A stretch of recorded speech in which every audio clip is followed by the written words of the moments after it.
Well, it is election day in America, which means one of our favorite visuals for dipstick deranged Donald, which is Melania actually has to go out in public and be seen standing next to him, doing the best she can to, I'm guessing, bite through her tongue. What she does do, however, is put her sunglasses on and make sure nobody can see her facial expressions when Donald says incredibly ignorant stuff like this.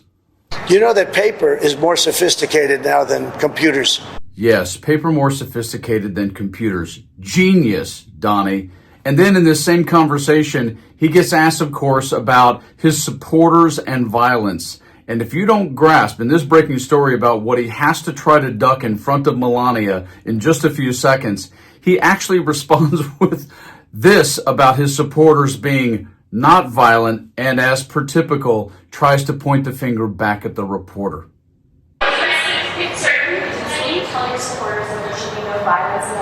I don't have to tell them that.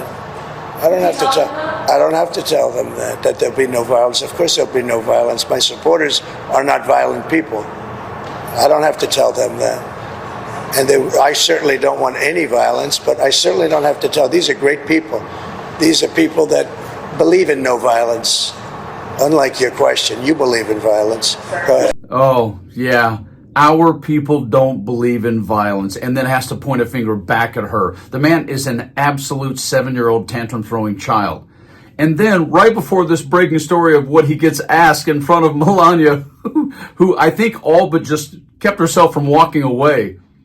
Remember when Melania got so much crap for wearing the I don't care coat? Remember that? Remember these images when she was heading off to go to Texas to talk to immigrant children and she wears I don't care? I think more and more of us, even though that was completely inappropriate, I think more and more of us are starting to realize why she would have a jacket that says I don't care. Because had you spoken to President Trump about that before you wrote that in the book?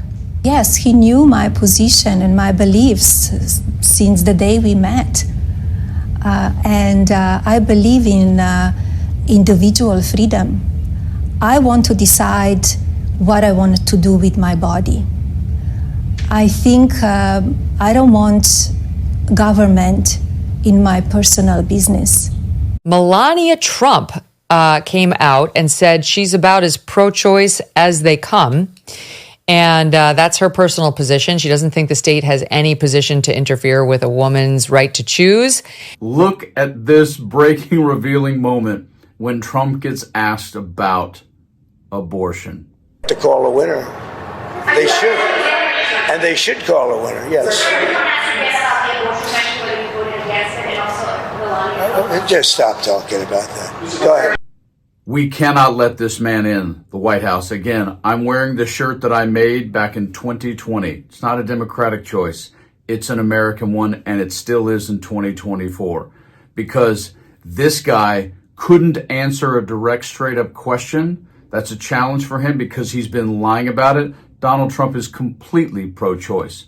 That's how much of a pathetic politician he is. Don't boo, just vote. Get out. I'm talking to Michigan, Wisconsin, Pennsylvania, North Carolina, Georgia, Arizona, Nevada. Come on, folks. We can do this.